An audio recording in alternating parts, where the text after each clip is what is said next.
자, 빨리 해야 된다니까 빨리 시작할게요. 17차시 발전기에 대해서 한번 보도록 하겠습니다. 지금 전자기 유도에 대해서 지금 세 번째 시간 가지고 있는 겁니다.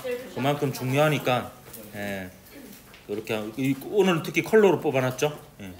그 이유가 이제 좀 내용이 복잡해가지고 좀 이해하기가 쉽지 않아서 제가 컬러로 뽑았습니다. 그 발전기 부분은 이제 통합과학에서는 원래 수준이 얘가 코일이 자석 주위를 회전하면 자속이 변해서 유도 전류가 흐른다. 이 정도까지 하게 되는데 여러분은 이제 좀 잘하는 것 같아서 유도 전류의 방향까지 한번 구해보고 시험 문제 출제를 하도록 하겠습니다.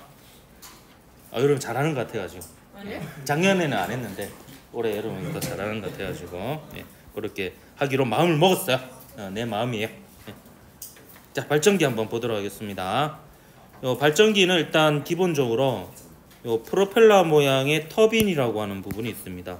몇 쪽이에요? 여러 쪽이요. 요거는 그 교과서에 딱히 뭐 이렇게 특정 지어지는 부분 아니고요. 조금 추가되는 부분이라고 봐도. 책이 없어도 됩니다. 그렇다고 집어넣을 것까지는 없는데. 일단 터빈은 이겁니다. 그 프로펠러 모양처럼 생겼죠. 여기에 고압의 수증기라든지 물, 바람 이런 것들이 지나가게 되면 회전할 수 있는 이런 구조로 되어 있습니다. 잠깐 불 좀 끄게. 눈부시면 잠이 좀 꺼지네.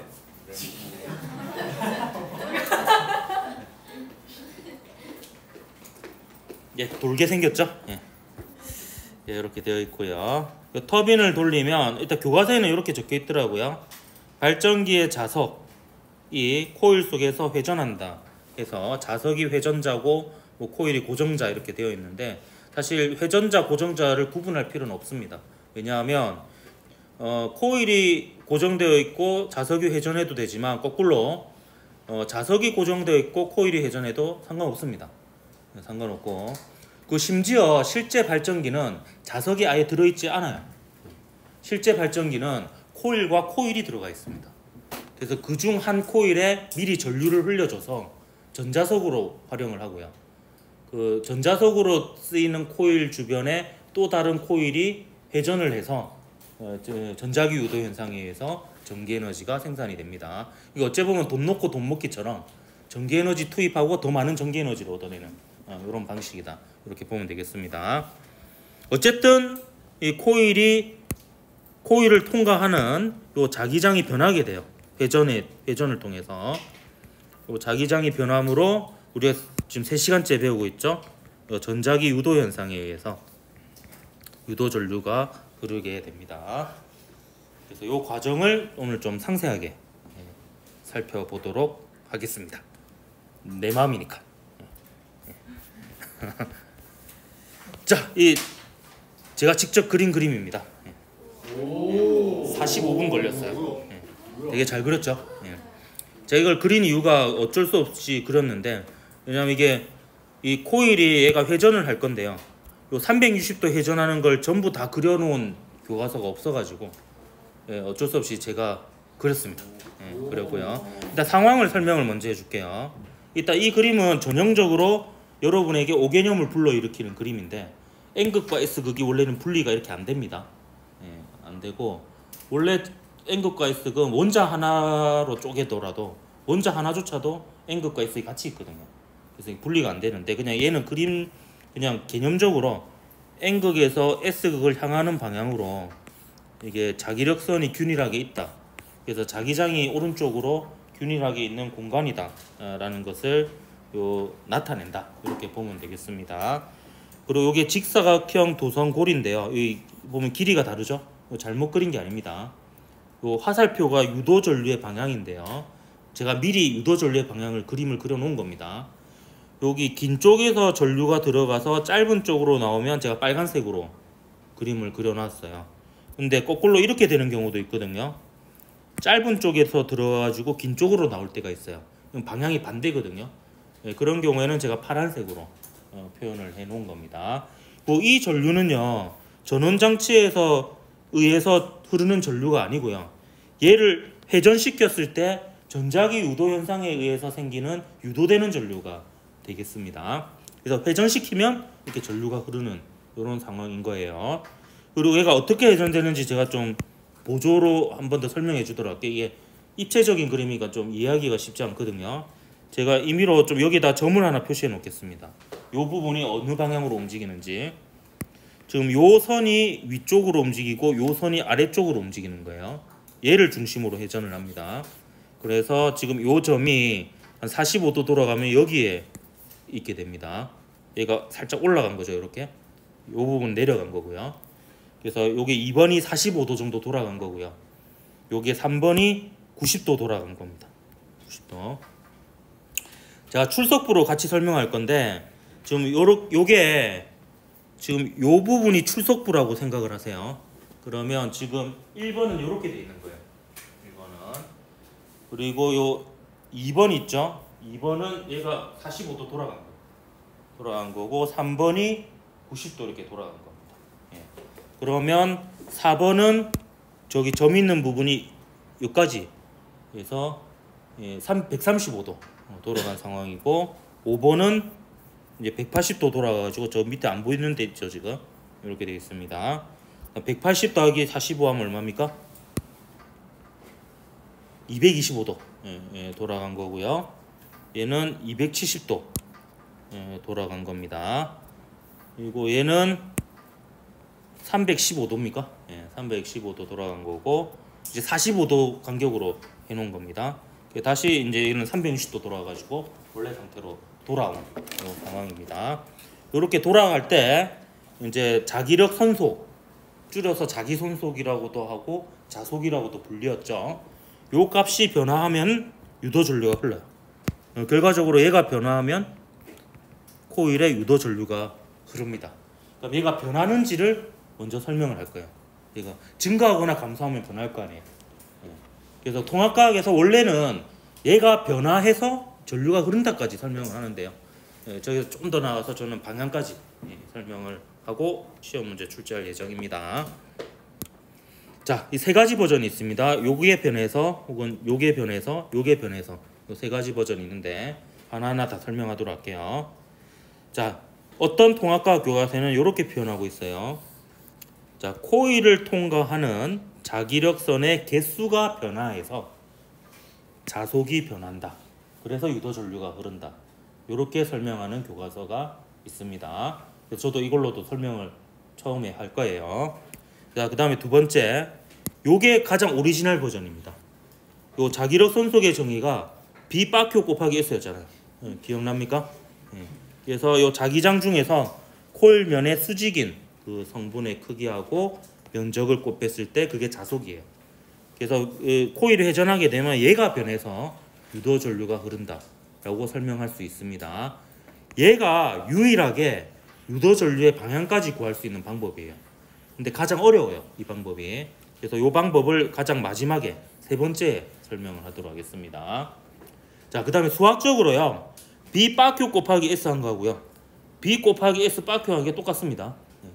B 바큐 S는 BS 바큐 이거랑 같습니다. 그래서 자기장은 그대로 두고요, 요 자기장이 수직으로 통과하는 코일 면의 면적이 변화해서 자속이 변화한다. 이렇게 설명하고 있는 통합과학 교과서도 있습니다. 그래서 요거를 두 번째로 제가 설명을 하도록 할게요. 그럼 첫 번째 방법으로 먼저 설명하겠습니다. 코일을 통과하는 자기력선의 개수가 변화해서 유도 전류가 흐른다.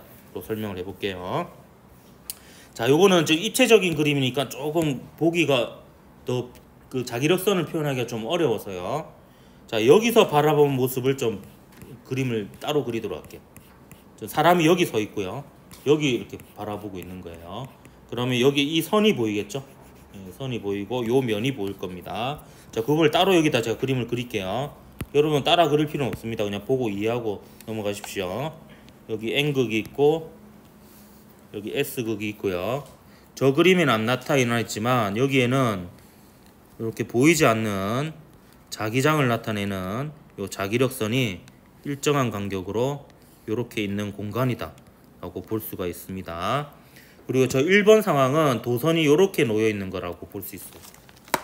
그러니까 제가 출석부로 표현을 하자면 요게 지금 1번 상황이에요. 여러분 여기 이게 보이는 거예요. 이게 얘가 45도 돌아가면 이렇게 기울어진 모습이 보이겠죠? 근데 자 1번 상황 이 상태 한번 보십시오. 요게 그 코일이 이루는 면입니다. 그러면 코일이 이루는 면을 통과하는 자기력선이 있어요, 없어요? 없죠? 그래서 이거는 코일을 통과하는 자기력선의 개수가 0개인 겁니다. 근데 이번 상황은 얘가 한 45도 정도 돌아갔잖아요. 45도 정도 돌아가면 요 코일 면을 통과하는 자기력선의 개수가 2개로 섞였죠. 그잖아요. 2개가 지금 통과하고 있잖아요. 거기다가 3번 수직이 되면 어떻게 돼요? 4개가 통과하죠. 그래서 얘가 이 상태에서 이 상태를 지나 이 상태가 될 때까지를 한번 살펴보면 코일을 통과하는 자기력선의 개수가 증가한다 라고 할 수가 있습니다. 그래서 요 1번을 지나서 2번을 지나서 3번으로 가는 동안 요 자속은 증가한다 라고 볼 수가 있어요.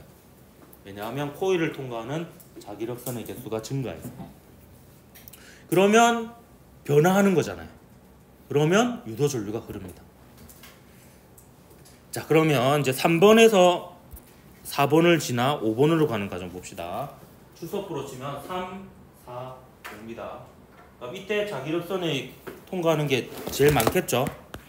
그리고 좀 줄어들고 자기력선이 하나 통과 안 하겠죠.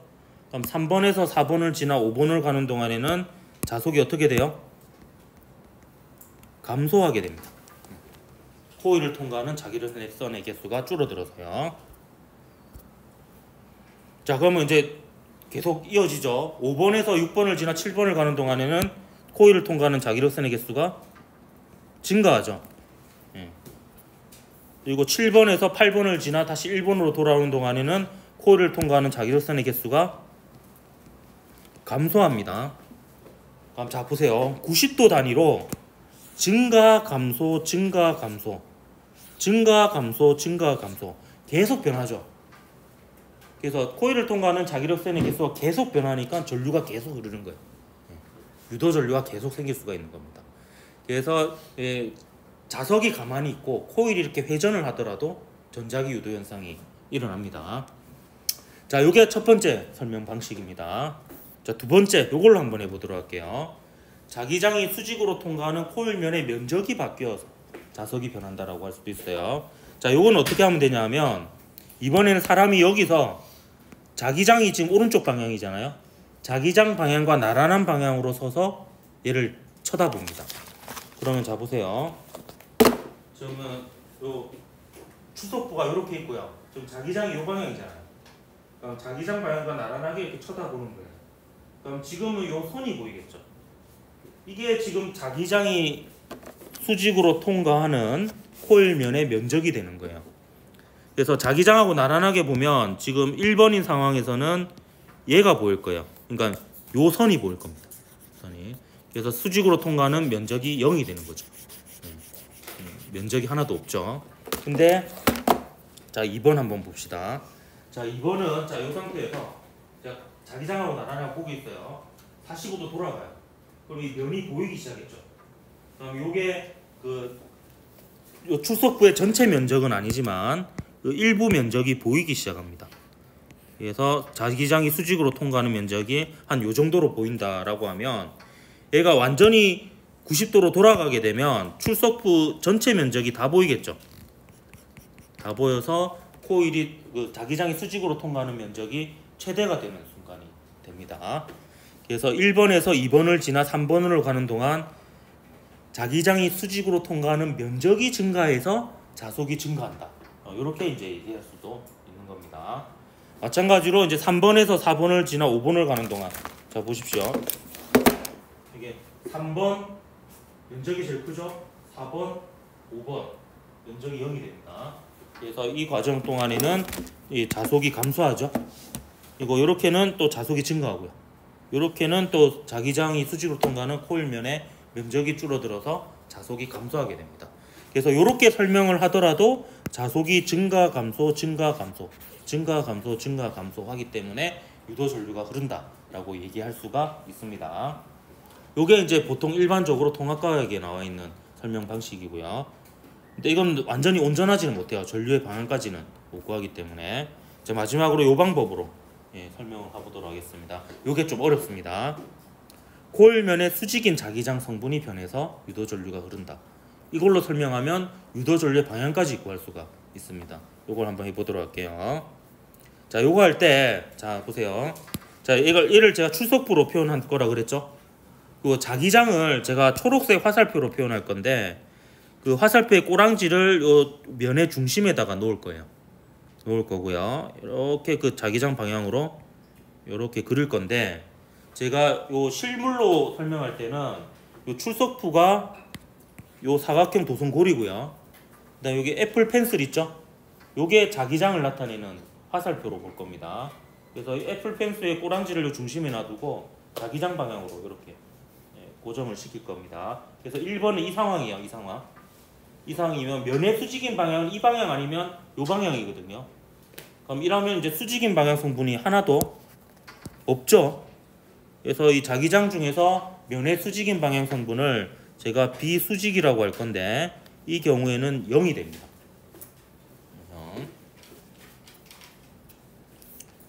자, 반면에 45도 돌아가면 상황이 이렇게 됩니다. 그 자기장은 안 변해요. 자기장은 안 변하고 코일만 회전합니다. 이렇게 되는 거예요. 이렇게. 그래서 얘는 지금 수직하지도 않고 나란하지도 않고 비스듬하죠. 이 상황이 됩니다. 이 상황을 이제 여기 그림으로 그리면 자기장은 그대로 이렇게 있는 거예요. 근데 코일만 회전을 한 상황입니다. 90도 돌아가면 어떻게 되느냐? 90도 돌아가려면 자기장은 이렇게 그대로 있죠? 그대로인데 코일만 이렇게 회전을 했습니다. 그러면 이 자기장이 아예 면의 수직이니까 이 수직 성분 자체도 바로 이 자기장의 크기 100%하고 똑같이 됩니다. 그래서 결과만 놓고 보면요, 90도 단위로 그 증감이 변하거든요. 이때가 자기장의 수직 성분이 0이고요. 이때가 자기장의 수직 성분이 최대인 순간이에요. 그래서 0에서 최대로 가고 있으니까 이게 점점 증가하고 있는 상황입니다.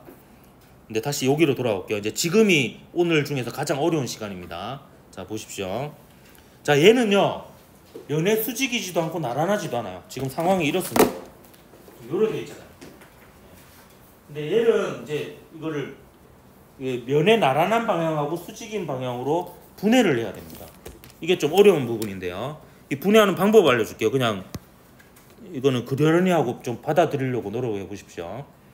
요거를 지금 이쪽 방향, 면과 나란한 방향 하고요. 요걸 X축이라고 할게요. 그 다음에 이쪽 방향, 면과 수직인 방향으로 분해를 하려고 합니다. 그러니까 지금 이렇게 되어 있는 요 막대기를 요 방향하고 요 방향, 요 두 방향으로 분해를 할 거예요.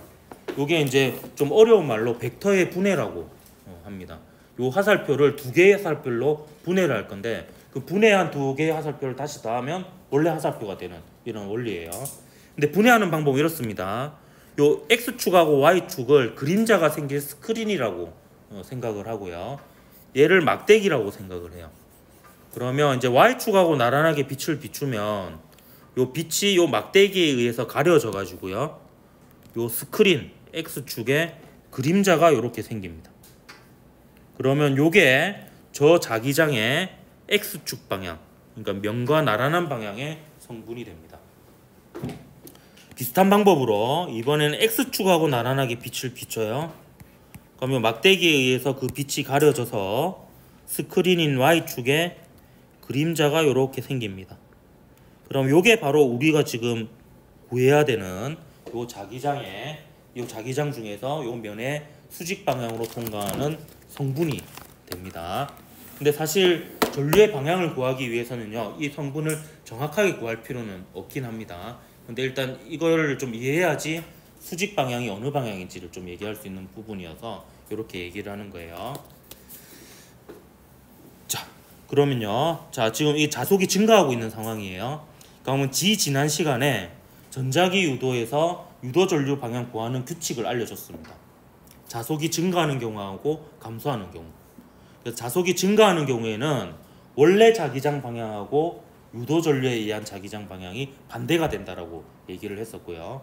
자속이 감소하는 경우에는 원래 자기장 방향하고 유도 전류에 의한 자기장 방향이 같은 방향이 된다라고 했습니다.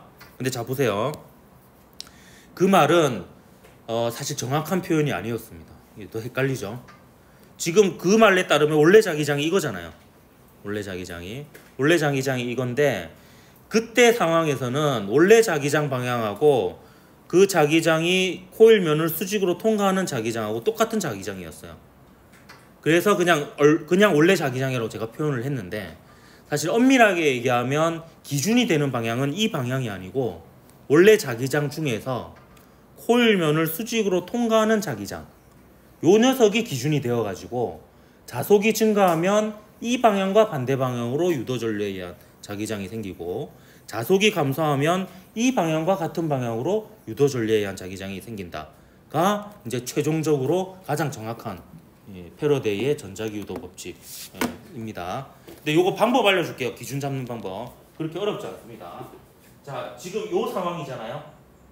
지금 이 상황인데, 자, 이 상황에서 요 출석부하고 출석부 면의 수직인 방향은 두 가지밖에 없어요.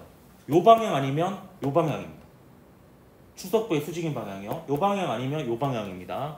근데 지금은 자기장이 이 방향이죠. 그러니까 우리가 관심 있는 것은 유도전류의 방향만 구하기 되면 되기 때문에 요거의 수직 방향이 어느 방향인지만 구하면 되거든요. 그럼 간단합니다. 수직 방향 중에서 얘를 세웠을 때 좀 더 쉽게 세울 수 있는 방향이 수직 방향. 요렇게 세우는 게 편해요? 요렇게 세우는 게 편해요? 첫 번째가 더 편하죠. 이게 더 가깝죠. 그래서 요게 기준이 되는 방향이 됩니다. 그래서 요 기준이 되는 방향을만 잡으면 이제 자속이 증가하냐 감소하냐만 따지면 돼요. 지금 자속이 증가하잖아요. 그래서 자속이 증가하면 요 기준이 되는 요 비수직 방향하고 유도전류에 의한 자기장 방향이 반대 방향이 되는 거예요. 자, 추적으로 설명할게요. 자, 얘예요. 지금 자속이 증가하고 있습니다. 기준은 이겁니다. 근데 자속이 증가하고 있어요. 자속이 증가하면 이 방향하고 유도전류에 의한 자기장 방향이 반대가 돼요. 그래서 이렇게 감싸는 방향. 그러니까 이 뒤쪽으로 들어가서 이 짧은 쪽으로 나오는 이 방향이 유도전류의 방향이 되는 겁니다. 아, 이거 설명할 때마다 안 계속 힘들어 죽겠다 이거. 자, 이제 90도 돌았습니다. 이제 3번 남았어요. 3번 돌겠죠. 이게 어려우니까 지금 4번 설명하는 겁니다. 똑같은 방식을. 자, 그러면 이 지금 요 상황 출석부로 먼저 볼게요. 자, 1번, 2번, 3번이었습니다. 이게 3번이에요. 3번, 4번, 5번 지금 이 상황입니다. 그럼 지금 3번인 상황은 일단 수직 성분이 최대인 순간이고요. 요 5번인 상황은 제가 그림을 그려놓으면 요 자기장 중에서 수직 성분이 0인 상황입니다. 그래서 최대에서 0 감소하고 있는 상황인데 지금 요 상황은 요 상황이에요. 요 상황. 그러면 얘는 자기장이 여기 지금 가려져서 이 부분 안 보이고 여기 삐쭉 튀어나와 있겠죠? 삐쭉 튀어나와 있고요. 그럼 여기서 요 면의 수직인 방향 잡으세요. 요거 아니면 요겁니다. 근데 이 중에서 얘가 더 자연스럽죠? 세우는 방향이. 그래서 요 방향이 기준이 되는 방향이에요. 요 방향이. 그래서 여러분은 요거의 크기를 정확하게 구할 필요는 없고요. 요거의 방향을 잡을 줄 알면 됩니다. 그래서 얘를 쉽게 세울 수 있는 방향이 그 기준이 되는 방향이다라고 비수직 방향이라고 보면 돼요. 그럼 요 방향이 기준이 됩니다. 근데 지금 자속이 증가하고 있어요, 감소하고 있어요? 최대에서 0으로 가고 있으니까 감소하고 있죠. 그럼 자속이 감소하면 요 비수직 방향하고 유도전류에 의한 자기장 방향이 같아야 됩니다. 그래서 요 방향으로 해보면 전류가 짧은 선에서 들어가서 긴 선으로 나오죠. 그래서 아까는 긴 선에서 들어가서 짧은 선으로 나왔으니까 반대 방향이니까 제가 다른 색깔로 좀 표현을 미리 해놓은 겁니다. 자, 이제 반 바퀴 돌았습니다. 그 다음 90도 한번 보도록 할게요. 보면 이때는 최대가 되겠죠. 이때는 요 자기장이 100% 요 수직 방향 성분이 됩니다. 그럼 이 상황을 한번 볼게요. 이 상황은 지금 요렇게 되어 있는 거죠.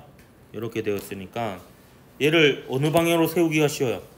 요 방향으로 세우기가 더 쉽죠. 얘를 요쪽 방향으로 세우려면 이만큼 뒤집어야 되잖아요. 그래서 세우기 쉬운 방향이 기준이 되는 방향이라고 보면 됩니다. 그래서 요게 비수직 방향이에요. 얘가 기준이 됩니다. 근데 얘는 지금 자속이 증가하고 있습니까? 감소하고 있습니까? 증가하고 있죠. 그래서 자속이 증가하는 경우에는 요 기준이 되는 비수직 방향하고 유도 전류에 의한 자기장 방향이 반대가 돼야 됩니다. 반대가 돼야 되니까 이게 짧은 쪽에서 들어가서 긴 쪽으로 나오죠. 그래서 제가 파란색으로 표시를 해 놓은 겁니다. 이제 90도만 더 돌리면 됩니다. 자, 그럼 이제 여기서 여기로 갈 때 봅시다. 얘는 지금 그러면 요게 요 부분이 지금 가려져서 안 보이겠죠? 안 보이고 이렇게 되겠습니다. 그럼 얘를 이쪽으로 세우는 게 편해요? 이쪽으로 세우는 게 편해요? 이쪽으로 세우는 게 편하죠? 네, 그렇기 때문에 얘는 기준이 되는 방향이 요 방향이 됩니다. 방향이. 그러면 지금 자속이 감소하고 있잖아요. 자속이 감소하고 있으니까 원래 자기장 중에서 코일면을 수직으로 통과하는 비수직 방향하고 유도 전류에 의한 자기장 방향이 같아야 됩니다. 같아야 되니까 이렇게 보면 이제 긴 쪽에서 들어가서 짧은 쪽으로 나오죠. 그래서 처음과 같은 방향이니까 제가 빨간색으로 표시를 해 놓은 겁니다. 그렇게 해서 이렇게 한 바퀴 돌면 이제 끝이 나는 거죠. 그래서 전류의 방향이 계속 바뀌는 교류 전류가 만들어지게 됩니다. 발전기에서는 기본적으로 빨간색 방향을 흘렀다가 파란색 방향을 흘렀다. 왔다리 갔다리 하는 그런 전류가 생성이 된다.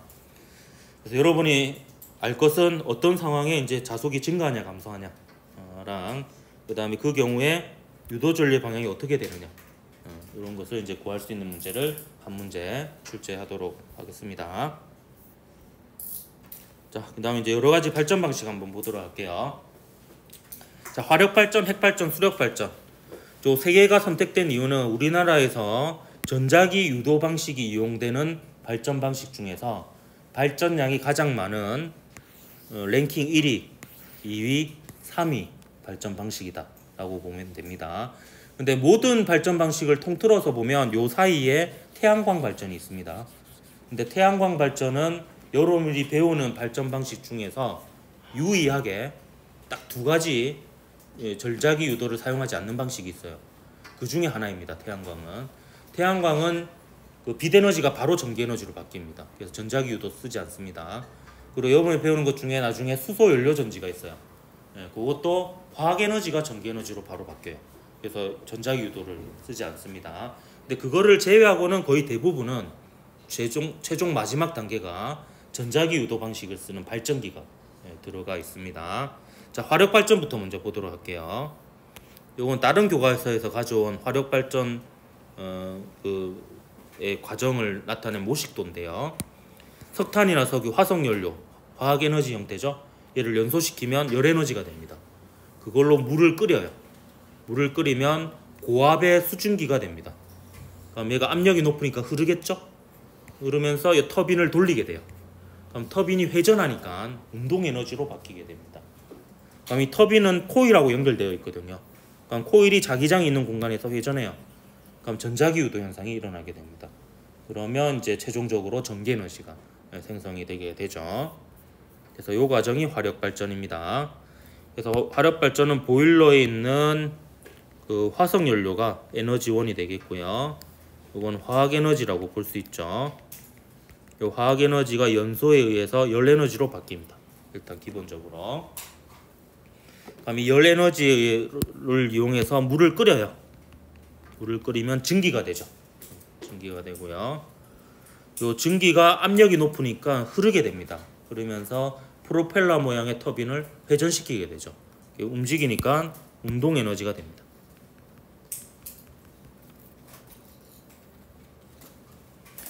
그러면 이제 오늘 배웠죠. 이게 코일이 회전하게 되면 코일을 통과하는 자기장의 수직 성분이 바뀌게 됩니다.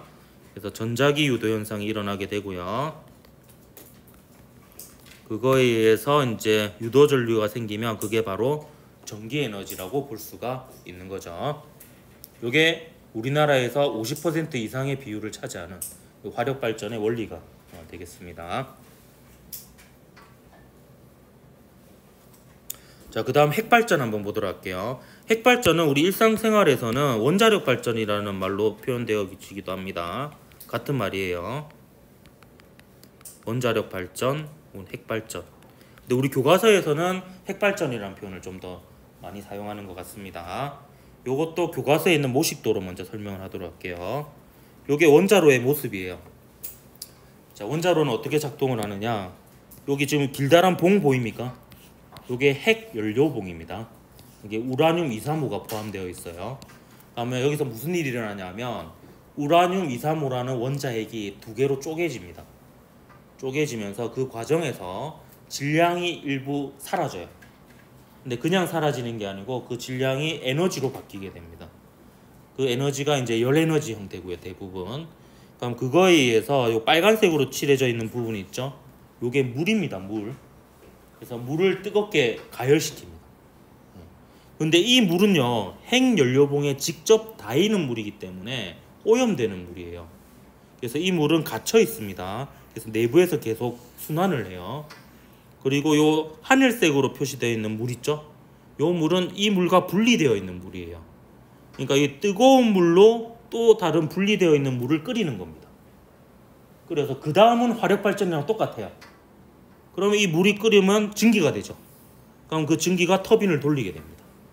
그러면서 이제 전자기 유도에 의해서 전기 에너지가 생산되게 되는 겁니다. 근데 이 과정에서 막대한 열이 발생하기 때문에 아주 많은 냉각수가 필요하게 되고요. 그래서 요거는 이제 바닷가 근처에서 이제 주로 원전이 지어지게 되는 그 이유이기도 합니다. 이게 원자력 발전입니다. 그래서 핵발전은 원자로에 있는 그 우라늄의 핵분열을 이용합니다.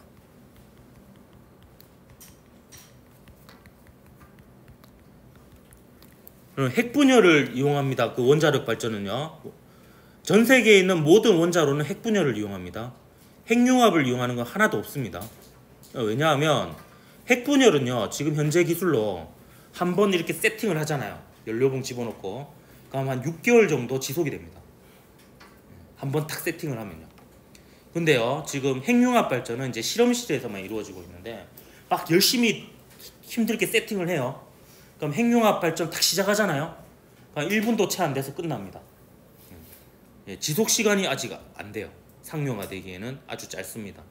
그래서 핵 발전은 지금 현재는 100% 핵분열 발전이다. 이렇게 보면 되겠고요.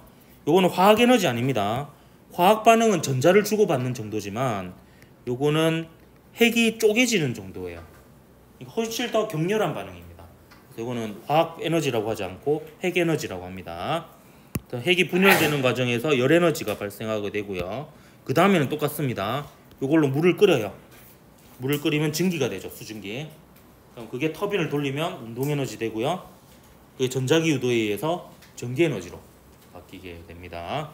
그래서 이 과정을 오늘 자세하게 다룬 거죠. 자, 그 다음 마지막 수력발전 한번 보겠습니다. 수력발전은 댐에 갇혀있는 물에 포텐셜 에너지를 이용합니다. 포텐셜 에너지 혹은 위치 에너지라고도 하죠. 그냥 갇혀있는 물을 문을 개방해서 열어줘요. 열어주면 물이 떨어지겠죠. 물이 떨어지게 됩니다. 떨어지는 과정에서 이제 위치 에너지가 운동 에너지로 바뀌면서 물이 흐르게 되죠. 그래서 얘는 물을 끓일 필요가 없습니다. 이게 바로 유체의 흐름이잖아요. 물로 바로 터빈을 돌립니다. 물로 바로 터빈을 돌려요. 그러니까 얘는 증기를 만드는 과정이 없습니다. 물로 바로 터빈을 돌려서 그 다음 똑같죠.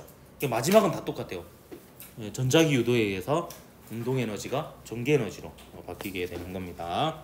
요게 이제 전자기 유도를 이용하는 발전 방식 세 가지 예가 되겠습니다. 문제 두 개 풀어보도록 할게요. 2019년 3월 고위물리학원 14번 문제입니다. 그림 가나는 각각 핵발전, 화력발전을 나타낸 것이다. 옳은 것을 골라라. 기억. 가는 핵분열 반응을 이용한다. 맞죠? 근데 이거 조심해야 됩니다. 이게 핵융합 반응을 이용한다 하면 틀린 겁니다. 지금 현재로서는 하나도 없습니다. 상용화된 게. 그 다음 니은. 나는 지속 가능한 발전 방식이다. 자, 지속 가능하냐 안 하냐. 제가 명확하게 기준을 잡아줄게요. 인간이 멸망하기 전까지 쓸 수 있으면 지속 가능한 겁니다. 영원한 건 없잖아요. 태양도 언젠가는 없어집니다. 하지만 태양이 없어지기 전에 인간이 먼저 없어집니다.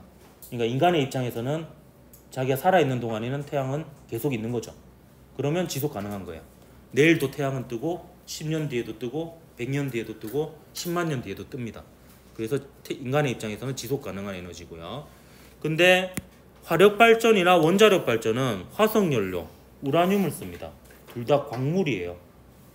얘는 인간이 멸망하기 전에 소진될 가능성이 충분히 있습니다.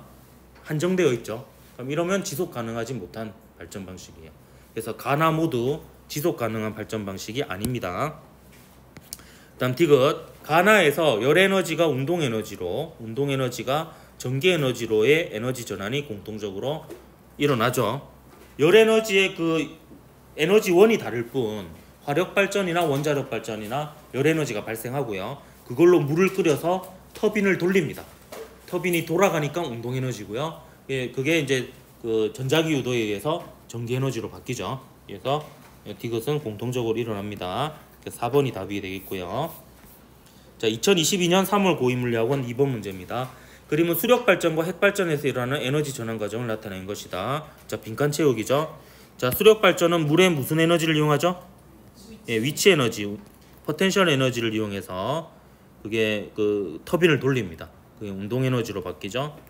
그게 이제 발전기에서 전자기 유도에 의해서 전기 에너지로 바뀝니다. 자, 핵 발전은 화학 에너지 아니고 핵 에너지라 그랬죠? 핵 에너지에서 핵 분열 과정에서 열 에너지가 발생하고 그걸로 물을 끓여서 증기로 터빈을 돌립니다. 운동 에너지 되죠. 그래서 전자기 유도에 의해서 발전기, 예, 전기 에너지로 바뀝니다. 그래서 위치 핵 운동 1번이 답이니까 일단 여기까지 하고 영상 하나 보고 마치도록 할게요. 이